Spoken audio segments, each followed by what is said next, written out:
नमस्कार, आप देख रहे हैं पब्लिक टाइम्स। चलिए जानते हैं देवरिया की खास खबर।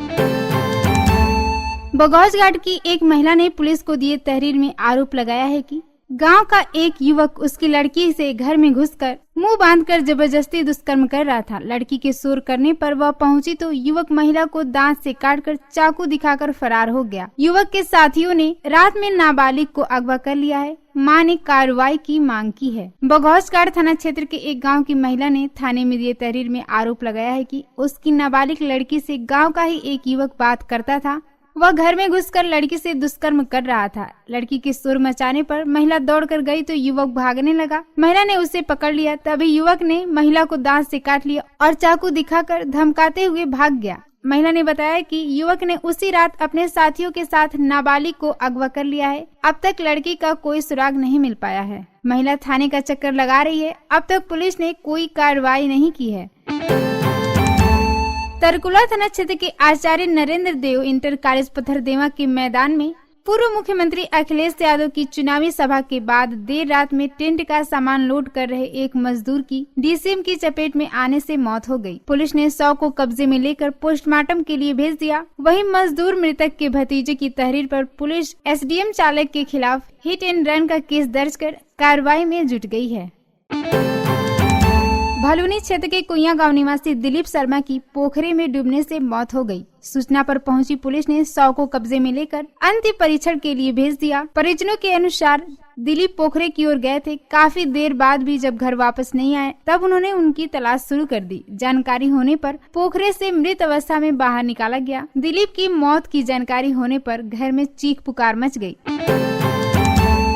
सिरौली थाने के तिवई पेट्रोल पंप के नजदीक सड़क के किनारे झाड़ियों में एक युवक का शव मिला है। शव की शिनाख्त तिवई गांव निवासी विकास यादव के रूप में की गई है। इस सूचना के बाद गांव में शोक की लहर दौड़ गई। मौके पर पहुंचे परिजनों का रो रो कर बुरा हाल हो गया। परिजन के अनुसार वह रात में कोइलगढ़ा अपनी बुआ के यहाँ जाने की बात कहकर निकला था। परिजन व ग्रामीण हत्या की आशंका जता रहे हैं। दबी जुबान में लोग तरह तरह की चर्चाएं भी कर रहे हैं। कुछ लोगों की माने तो एक सप्ताह पहले युवक की मां ने फोन से किसी से बात करने पर डांट फटकार लगाई थी। तिवई गांव निवासी रामशरण यादव का इकलौता पुत्र विकास यादव बाहर रहकर पेंटिंग का कार्य करता था। वह जब भी गांव आता था घर पर न रहकर कोइलगढ़ा अपनी बुआ के गांव चला जाता था। कुछ दिन पहले वह बाहर से गांव आया था और अपनी बुआ के ही घर गया था। देर शाम बुआ के यहाँ से घर जाने की बात कहकर निकला। अगली सुबह उसका शव मिलने के बाद बुआ के घर वाले के साथ उसके परिजनों के पैरों तले जमीन खिसक गई। परिजनों ने जब बुआ से जानकारी ली तो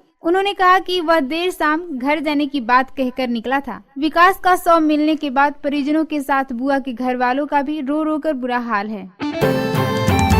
सलेमपुर में मनमड़ किस्म के कुछ युवकों ने दोस्त को घर से बुलाकर राड और चाकू से हमला कर दिया। इससे वह गंभीर रूप से घायल हो गया। परिजनों ने आसपास के लोगों की मदद से घायल को सामुदायिक स्वास्थ्य केंद्र पहुंचाया, जहां डॉक्टर ने प्राथमिक उपचार के बाद हालत गंभीर देखकर मेडिकल कॉलेज रेफर कर दिया। मेडिकल कॉलेज में इलाज के दौरान आधी रात को उसकी मौत हो गई।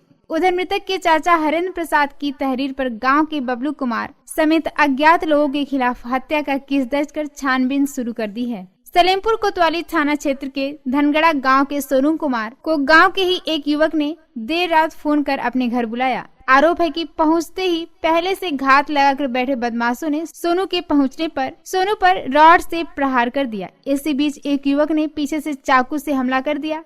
खबर मिलते ही परिवार के लोग घटनास्थल पर पहुंचे, जहां सोनू अचेत अवस्था में पड़ा था। परिजनों ने आनन फानन में उसे सामुदायिक स्वास्थ्य केंद्र पर पहुंचाया, जहां डॉक्टर ने प्राथमिक उपचार के बाद मेडिकल कॉलेज रेफर कर दिया। मेडिकल कॉलेज में इलाज के दौरान आधी रात को उसकी मौत हो गई। तरकुलवा थाना क्षेत्र के बंजरिया गांव में एक नवविवाहिता पर गमों का पहाड़ टूट पड़ा है। उसके हाथों की मेहंदी छूटी भी नहीं थी कि उसका सुहाग उजड़ गया। परिजनों में चीख पुकार मची है। वहीं गांव में मातम पसरा हुआ है। पत्नी शाहिदा खातून रह रहकर बेहोश होती जा रही है, तो वहीं मां तहरुन निसा का रो रो कर बुरा हाल है। आपको बता दें कि तरकुलवा थाना क्षेत्र के बंजरिया गांव निवासी फारूक खान कुशीनगर जिले के पटहेरवा थाना क्षेत्र के कनक पिपरा गांव के मकतब में शिक्षक हैं। उनके छोटे बेटे शकील खान की 1 मई को शादी हुई थी। घर नात रिश्तेदारों से भरा था। हर तरफ खुशनुमा माहौल था। 12 मई को शकील अपने बड़े भाई परवेज खान के साथ बाइक से इलाज कराने गोरखपुर जा रहा था। NH-28 पर हांडा के करीब किसी वाहन ने उनकी बाइक में पीछे से टक्कर मार दी। इससे बाइक पर पीछे बैठा शकील उछलकर सड़क पर सिर की बल गिर पड़ा। उसके सिर में गंभीर चोटें लगी थी। आनंद फानन में उसको गोरखपुर के एक प्राइवेट अस्पताल में भर्ती कराया गया, जहां दोपहर में इलाज के दौरान उसकी मौत हो गई। शाम को जनाजे की नमाज के बाद गांव के कब्रिस्तान में उसे सुपुर्द एक खाक कर दिया गया। बघौज घाट में कोटेदार के घर से बेचे गए सरकारी चावल को पुलिस ने एक व्यक्ति के पास से पकड़ लिया। पुलिस चावल सहित उस व्यक्ति को थाने लेकर आई है। ग्रामीणों का आरोप है कि कोटेदारों ने हम गरीबों के चावल को चोरी से बेच दिया है। गरीबों के लिए आए सरकारी गल्ले की दुकान पर सरकारी चावल को कोटेदार ने एक बनिया को बेच दिया। बनिया चावल की बोरी को कोटेदार के घर से ले जा रहा था, तभी ग्रामीणों ने 112 नंबर पुलिस को सूचना दे दी। मौके पर पहुंची पुलिस ने 9 बोरी चावल बरामद कर लिया, साथ में उस बनिया को भी पकड़कर थाने में ले गई। ग्रामीणों ने पूछताछ की तो बनिया ने कोटेदार का नाम लेते हुए बताया कि मैंने कोटेदार से यह चावल खरीदा है। ग्रामीणों ने बताया कि अगर बनिया के गोदाम की पुलिस जांच करे तो और अधिक सरकारी गल्ला बरामद हो जाएगा। ग्रामीणों ने बताया कि कोटेदार मनबड़ है, उसके खिलाफ बोलने से लोग डरते हैं। थाना प्रभारी मृत्युंजय राय ने बताया कि पुलिस गल्ला लेकर आई है, उचित कार्रवाई की जाएगी। सलेमपुर जा रहे एक व्यक्ति से रास्ते में एक युवक ने पहले लिफ्ट मांगी, फिर बाइक लेकर फरार हो गया। इस मामले में पुलिस को तहरीर दी गई है। लाड़ थाना क्षेत्र के भरौली निवासी परमानंद राजभर अपनी बाइक से किसी काम के लिए सलेमपुर जा रहे थे। अभी वह कुंडौली सलेमपुर मार्ग पर सरवन पिपरा गांव के सामने पहुंचे थे कि रोड पर एक युवक हाथ देकर लिफ्ट लेकर बैठ गया और बाइक चलाने की बात कहकर गाड़ी चलाने लगा। गाड़ी लेकर धनौती ढाला के समीप पहुंचा तो गाड़ी बंद हो गई। युवक ने कहा कि तेल समाप्त हो गया है। गाड़ी मालिक ने वहीं रोककर तेल का पैसा लिया और गाड़ी को लेकर तेल भरवाने गया और वहीं से गाड़ी लेकर फरार हो गया। इस मामले में सलेमपुर पुलिस को तहरीर दी गई है। तरकुलवा थाना क्षेत्र के भैंसा डाबर गांव में मामूली सी बात को लेकर 2 पक्ष आपस में भिड़ गए। दोनों पक्षों में जमकर मारपीट हुई। पुलिस घायलों का प्राथमिक उपचार कराने के बाद दोनों तरफ से 6 लोगों के खिलाफ मारपीट की धाराओं में केस दर्ज कर कार्रवाई में जुट गई है। भैंसा डाबर गाँव में अपराह्न 2 बजे के करीब सैफ अली व इकबाल के परिजनों के बीच किसी बात को लेकर कहासुनी हो गई। कुछ देर बाद बात बढ़ गई और दोनों तरफ के लोग लाठी डंडा लेकर भिड़ गए। इसमें दोनों ओर से कई लोगों को चोटें आई हैं। आसपास के लोगों ने बीच बचाव कर मामले को शांत कराया। इस मामले में पुलिस ने एक पक्ष की मेहरुनिसा की तहरीर पर सैफली अंसारी व जमीला खातून के खिलाफ केस दर्ज किया है, तो वहीं दूसरे पक्ष के सैफली की तहरीर पर पुलिस ने मेहरुनिसा, अख्तर अंसारी, अफजल व सुहेल के खिलाफ केस दर्ज किया है। इंस्पेक्टर रणजीत सिंह ने बताया कि 6 लोगों पर मारपीट का केस दर्ज किया गया है। तरकुलवा थाना क्षेत्र के गोपालपुर गांव निवासी 2 भाइयों को लाठी डंडे व पंच से मारपीट कर घायल कर देने के मामले में पुलिस ने 6 लोगों के खिलाफ बलवा, मारपीट व जान माल की धमकी पर केस दर्ज कर कार्रवाई में जुट गई है। गोपालपुर गांव के दिनेश्वर सिंह ने तरकुलवा थाने में तहरीर दी है और कहा है कि कुछ लोग गोलबंद होकर रात 9 बजे के करीब उनको और उनके भाई दिलीप सिंह को अकारण गालियां देते हुए लात मुक्के, लाठी डंडे व पंच से मारपीट कर घायल कर दिया। आरोप है कि लोगों ने जान माल की धमकी भी दी। इस मामले में पुलिस ने ऋतिक, राज, किशन, अमर, सुशील व विकास पर पता अज्ञात के खिलाफ केस दर्ज किया है।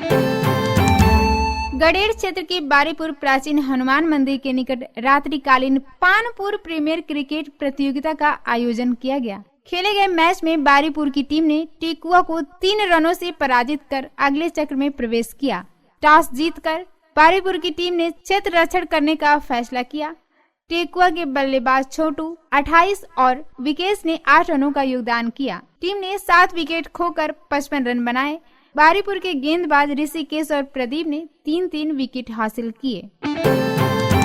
इंडियन बॉडी बिल्डर फेडरेशन की देखरेख में शहर में अगले माह master UP body building championship आयोजित होगी। इसमें प्रदेश की विभिन्न जगहों से 200 से अधिक प्रतिभागी हिस्सा लेंगे।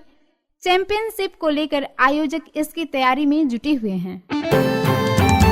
आपको बताते चले कि अगर आप सुबह और शाम चाय के शौकीन हैं और खुली चाय पत्ती का प्रयोग कर रहे हैं तो विशेष सावधानी बरतने की जरूरत है। ज्यादा मुनाफा कमाने के चक्कर में धंधेबाज बाजार में केमिकल युक्त चाय पत्ती बेचने से भी गुरेज नहीं कर रहे हैं। यह आपकी सेहत के लिए नुकसानदायक हो सकती है। पूर्वांचल में नेपाल से सटे बहराइच व लखीमपुर खीरी से बड़ी मात्रा में बोरियों व प्लास्टिक की थैलियों में यहाँ मिलावट चाय पत्ती खपाई जा रही है। सस्ती जानकर घर में और अधिकतर चाय वाले इसका उपयोग कर रहे हैं। मिलावटी चाय पत्ती का सेवन स्वास्थ्य के लिए बेहद खतरनाक है। जानकारी के अभाव में इसका नियमित इस्तेमाल करने से कई तरह की बीमारियां हो सकती हैं। लीवर के साथ ही यह अन्य अंगों की भी कार्य क्षमता को प्रभावित कर सकता है। लैब में जांच के बाद ही केमिकल कंपोजिशन की रिपोर्ट आएगी, तभी सही पता चल सकेगा कि शरीर के किस अंगों को यह ज्यादा नुकसान पहुंचाएगी। देवरिया की खास खबर में इतना ही। नमस्कार।